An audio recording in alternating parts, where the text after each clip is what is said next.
Amém. Vocês estão felizes, gente? Glória a Deus. Glória a Deus. Tava aqui pulando, dançando e falei que eu tomei um pouquinho da água da pastora, o negócio foi transformado. Aleluia. Gênesis. A gente vai ler alguns versículos, mas eu gostaria de ler aqui só um versículo, depois a gente lê junto. Gênesis 40, versículo 14, e depois a gente vai ler o 23. Gênesis 40, versículo 14. Vamos ler juntos? Porém, lembra-te de mim Quando te for bem, e rogo-te que uses comigo de compaixão, e que faças menção de mim a Faraó, e faze-me sair desta casa. Agora o 23. O copeiro mor, porém, não se lembrou de José, antes se esqueceu dele. Vamos de novo? O copeiro mor, porém, não se lembrou de José, antes se esqueceu dele. Aleluia. Pode se sentar em nome de Jesus. Quem já ouviu falar da história de José aqui? Amém, glória a Deus. José, filho de Jacó, que nós estamos estudando na lição, né? Uma família marcada pela aliança de Deus, uma família marcada pela promessa do Senhor. E a gente viu hoje de manhã que o Senhor apareceu para Jacó, ele fez uma promessa, e mais para frente Deus muda o nome de Jacó para Israel. E a gente viu hoje de manhã que Deus se manifestou para Jacó através de um sonho. E é interessante ver que o seu filho José também teve revelações da parte de Deus através de sonhos. José, filho de Raquel, a mulher que não podia gerar, mas que Jacó amava, e que teve a sua oração atendida pelo Senhor, que lhe fez gerar, e ela teve José e teve Benjamim, e ela faleceu prematuramente, faleceu cedo. E nós sabemos que a história conta que Jacó queria se casar com Raquel, não queria se casar com sua irmã Lia, mas por conta de algumas tramóias que seu sogro fez, ele se casa primeiro com Lia. E Jacó amava a Raquel. Os filhos que ele tem com ela, ele teve muito mais apreço do que seus demais filhos. E a gente vê que é um problema que ele repetiu devido de seu pai Isaac. José era o irmão quase mais novo de 12 filhos, o penúltimo a nascer. E era um filho que Jacó tinha muito apreço, mas que Jacó também deixou para ele uma função muito divertida, muito legal. Qual que era? De dedo duro. Aleluia.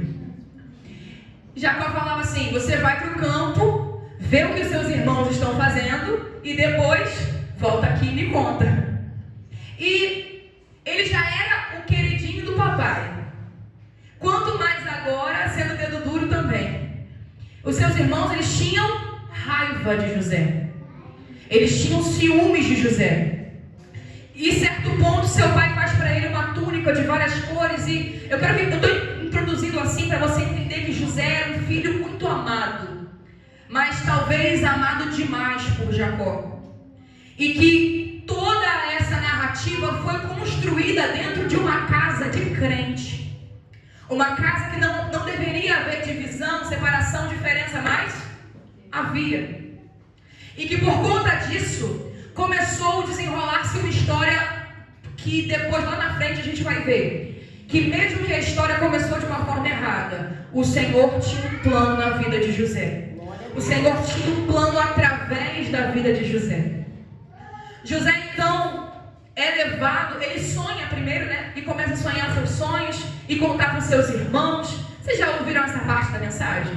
Que ele sonha, ele conta e seus irmãos ficam com raiva. E no seu último sonho ele conta que ele via o sol e a lua e 11 estrelas se curvando diante dele. E o seu pai Jacó fala assim: você está dizendo então que eu, sua mãe e seus irmãos vamos nos curvar diante de você e não entende isso, mas a Bíblia diz que Jacó, porém, examinava essas coisas, porque ele já entendeu que esse sonho não era um sonho de José, mas era uma revelação do próprio Deus em José. Só que nesse trabalho que ele tinha de vigiar os seus irmãos, ele vai certa feita e os seus irmãos, vendo ele vindo, começam a tramar um plano contra ele e diz assim: nós vamos matar José. Só que o seu irmão, ele fala assim: não vamos matar ele não convém que o sangue do nosso irmão fique na nossa mão. Tem uma caravana de ismaelitas chegando, vamos vender ele. E eles fazem tudo isso e vendem e usam o sangue de um bode para fingir para o pai que ele tinha morrido. Tudo isso nós conhecemos. A gente entra na mensagem no capítulo 39. Eu contei tudo isso para você e agora vamos ler. Gênesis 39, versículo 3. Gênesis 39, versículo 3. Vendo, pois, o seu senhor, que o Senhor estava com ele, e tudo que ele fazia, o Senhor prosperava em sua mão. Sabe o que é isso? Isso aqui é José, que foi vendido para Potifar, que era um servo de Faraó, e dentro da casa de Potifar, ele estava como escravo, amém ou não amém? E como que a Bíblia diz assim? Vendo, pois, Potifar, que o Senhor estava com ele, e tudo que ele fazia, o Senhor prosperava em sua mão. E aí, lendo isso, eu me fiz uma pergunta: como pode um escravo ser visto como alguém próspero? Como pode alguém que estava dentro de uma casa servindo, que foi vendido como escravo, ser identificado com a menção de que o Senhor estava com ele? É possível a gente olhar às vezes para a gente no momento difícil e dizer assim: o Senhor está comigo, o Senhor está prosperando a minha mão, sendo que tudo ao redor é o contrário do que a gente gostaria de viver. Vocês acham que José gostaria de viver como escravo? Ele gostava? Não. Mas no lugar onde ele estava como escravo, na casa de Potifar, assim como foi dito hoje, eu quero liberar isso para você. Deus ainda estava com José, mesmo dentro da casa de Potifar, porque o que manda não é o lugar onde você está, é a presença daquele que te acompanha aonde quer que você vá. É a mão que faz um escravo colocar a mão nos bens do seu Senhor, e esse Senhor prosperar. E aí a gente sabe que a mulher de Potifar, ela tenta José e ele foge. E por uma mentira dela, ele é preso. E ele vai parar na prisão. Só que o versículo 23 de Gênesis 39 diz assim: e o carcereiro mor não teve cuidado de coisa nenhuma que estava na mão dele, porquanto o Senhor estava com ele, e tudo o que fazia o Senhor prosperava. Peraí, agora José não está na casa de Potifar mais, agora José está dentro da prisão. Mas vamos lá. Foi vendido como escravo, o Senhor estava com ele. Dentro da cadeia, o Senhor estava com ele. Então eu vou repetir a profecia que eu acabei de liberar. O que manda não é o lugar, o que manda ainda é a promessa e a presença que você carrega. Tem pessoas vivendo situações adversas e olhando e dizendo: como eu vou prosperar nesse lugar que eu estou, se eu estou num lugar desfavorável, se a minha casa não é a melhor, se os meus filhos estão afastados. Mas o Senhor está te dizendo aqui nessa noite: o que manda não é a situação, o que manda não é a circunstância, o que determina o que você vai viver ainda é a presença daquele que te escolheu. Dentro da prisão, o carcereiro não se preocupava com nada. É a mesma coisa que está dentro da prisão e dá a chave para José. Fala assim: vai, José, fica à vontade. Já imaginou isso aqui? O Senhor estava com ele, e tudo que o fazia, o Senhor prosperava. Talvez você esteja enfrentando uma situação Não tanto como a de José, mas parecida.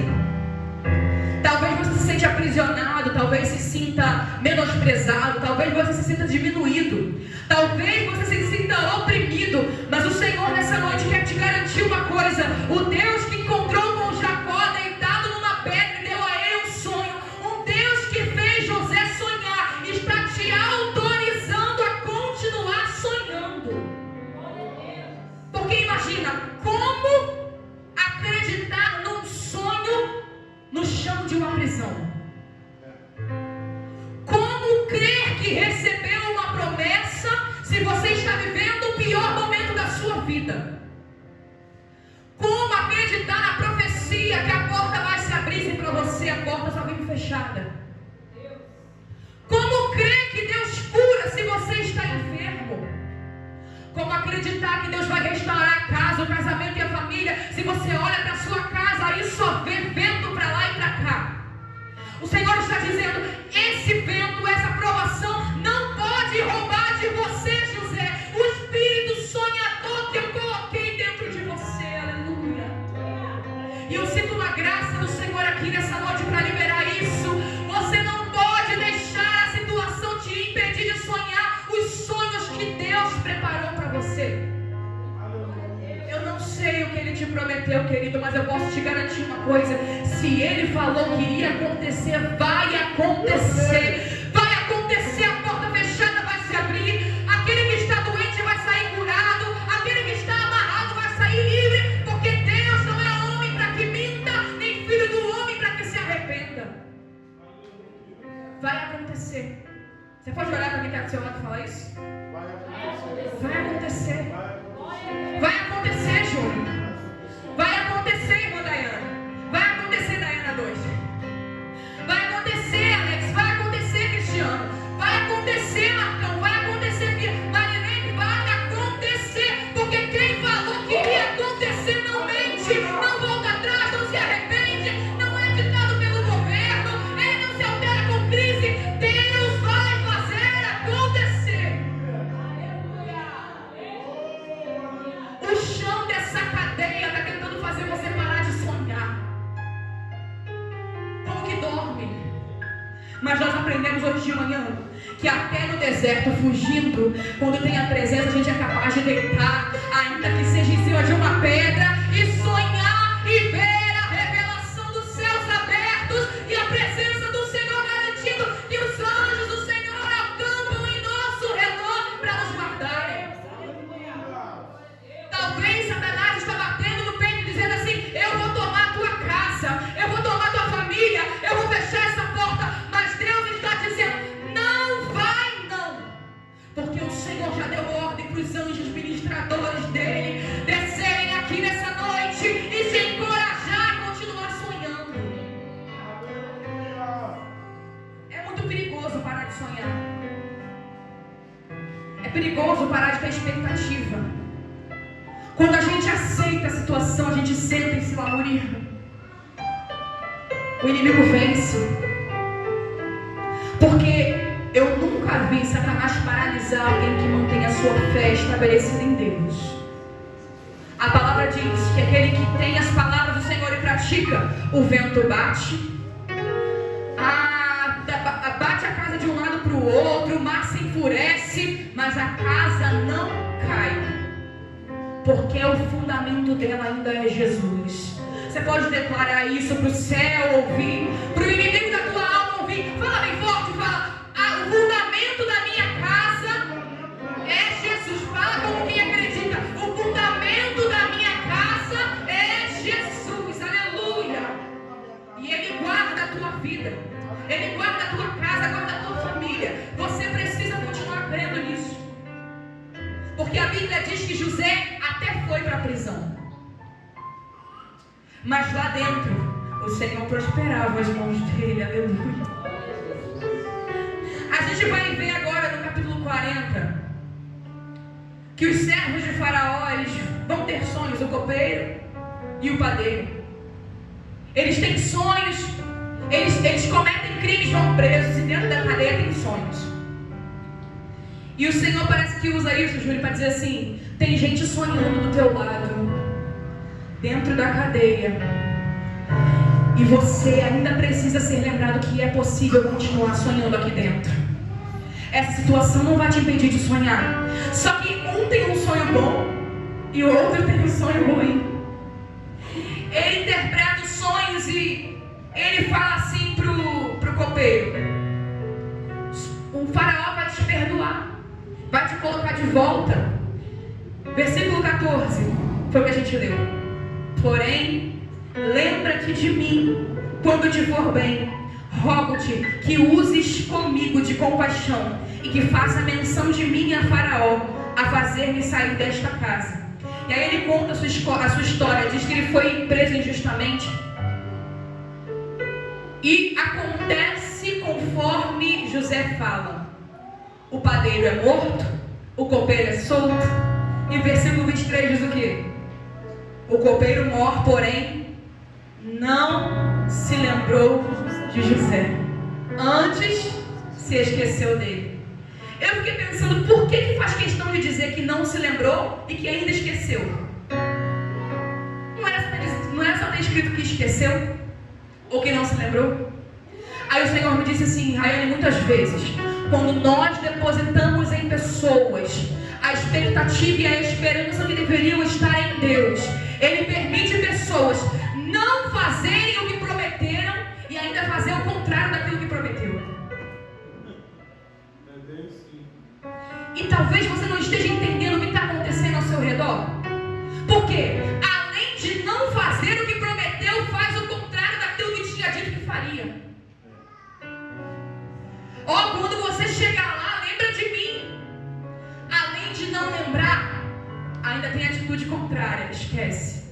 E Deus está dizendo para mim e para você nessa noite: você não pode colocar as suas expectativas em pessoas, porque pessoas são falhas. E quanto mais você continuar colocando expectativa que A ou B vai te ajudar, você vai continuar dando de cara na porta. Porque às vezes a gente acha assim: quando chegar lá, vai lembrar de mim. Quando alcançar, vai me ligar. Quando conseguir, vai me ajudar. E quando chega lá, a pessoa esquece de você, não se lembra do que você fez e você fica desesperado, dizendo assim: como assim? Lembra de Davi? Fez tanta coisa pelos pastores de Nabal. E quando chegou na hora que precisou, Nabal falou assim: fez porque quis, eu não te pedi nada. Aí Davi deixa o semblante cair. Por quê? Porque a expectativa dele estava que Nabal iria ajudar. José estava com a expectativa que o copeiro iria ajudar. Mas eu posso dizer uma coisa: aquele que nunca se esquece de você se chama Jesus de Nazaré. E Ele está aqui nessa noite para te dizer: eu não me esqueço de você. Eu não me esqueço de você. Eu preciso que você volte a colocar os olhos em Jesus. Você vai evitar frustrações desnecessárias, aleluia. Você vai trilhar um caminho com menos buracos se você parar de olhar para o lado e passar a olhar para cima. O que o Júlio leu aqui? Eleva os meus olhos para o meu irmão. Eleva os meus olhos para o prefeito. Eleva os olhos para o médico. Não, eu elevo os olhos para os montes. E de onde me virá o socorro? O meu socorro vem do Senhor, que criou os céus e a terra. Ele não tosquenejará, Ele não dorme, Ele não tira cochilo, Ele não se esquece de você, Ele se lembra de você. Ele diz assim: pode uma mãe esquecer-se de um filho do seu ventre que amamenta? Eu não vou nem falar mãe, Júlio, eu vou falar avó. Tem como tu esquecer de dar mamar pro Luiz? Por quê? Por causa do amor e da responsabilidade. Mas Deus diz assim: todavia, ainda que você se esqueça, eu não me esquecerei de vós. Eu fico imaginando a frustração de José nesse momento. E é a frustração que eu e você sentimos muitas vezes. Vai dizer que você nunca passou por isso, que você ficou esperando que alguém ia lembrar de você na hora boa.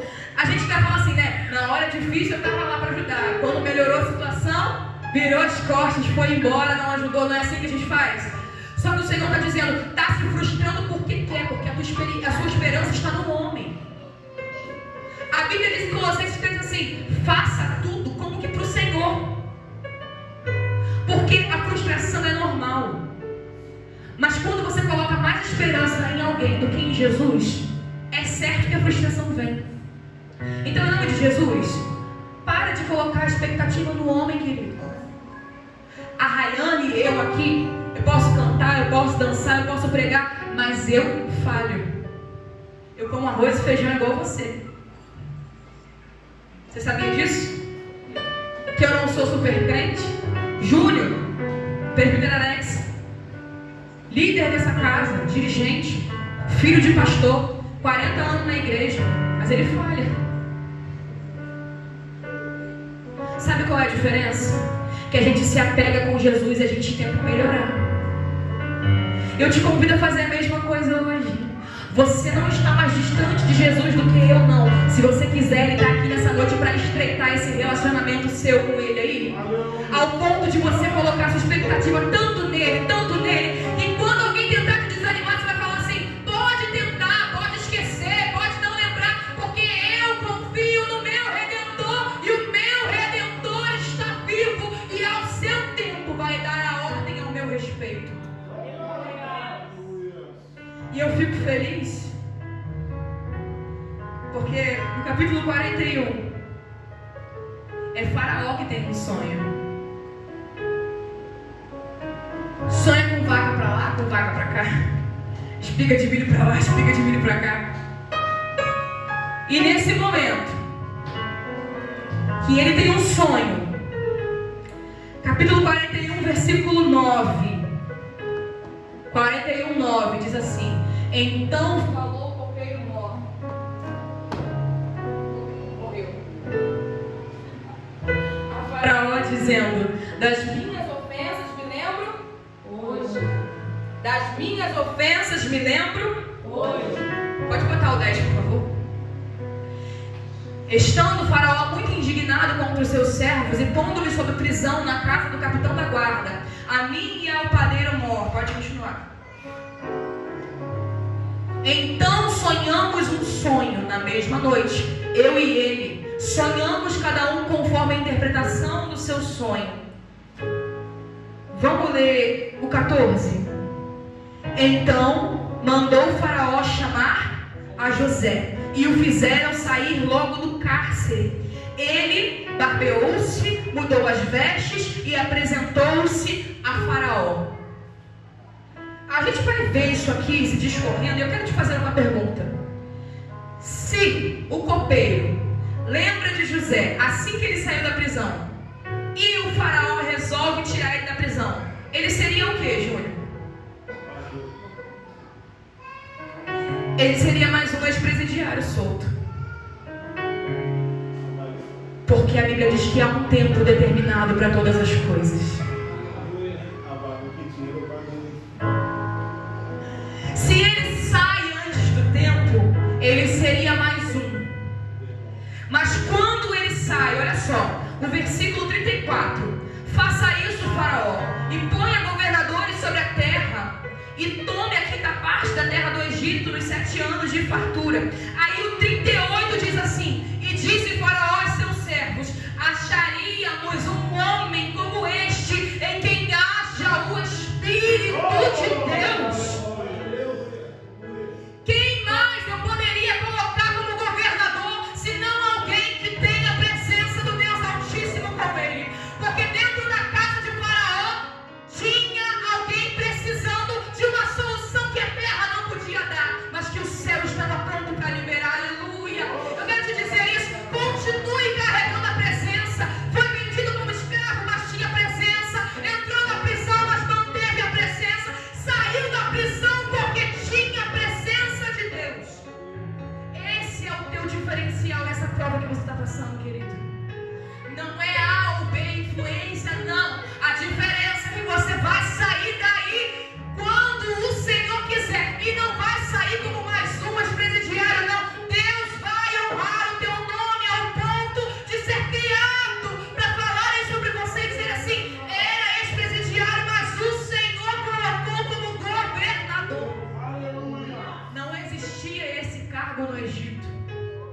Aí Faraó fala assim: abaixo de mim, só você.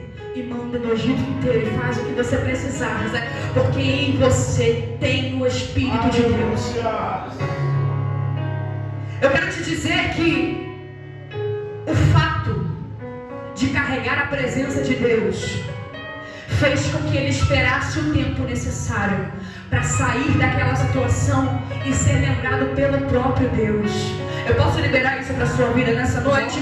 Você não vai sair dessa situação no tempo anterior, no tempo antes, precipitado, porque se você sair daí precipitado, vai ser só mais um. Não. Deus te chamou para viver aquilo que ninguém jamais viveu, para pisar em terras que ninguém jamais pisou, para tocar em coisas que ninguém jamais tocou, para viver aquilo que os seus olhos não viram, aquilo que os ouvidos não ouviram, e não subiu ao teu coração, mas Ele já preparou para você. Resista ao teste do tempo. Em toda essa história, os inimigos que nos eram seus irmãos, era o tempo. O tempo faz a gente pensar demais. O tempo faz a gente tomar decisão precipitada. O tempo faz a gente pecar. O tempo faz a gente murmurar. O tempo faz a gente colocar a mão no que não é para colocar. O tempo faz você se comparar com o outro e dizer assim, mas fulano já está vivendo e eu ainda não. É porque o Senhor tem mais para você do que tinha para fulano. Cada um tem um processo determinado para viver pelo Senhor. Eclesiastes 3, versículo 11. Você consegue colocar a velhinha para mim? Para a gente encerrar. Tudo fez formoso em seu tempo. Só a parte A, vamos ler? Tudo fez formoso em seu tempo.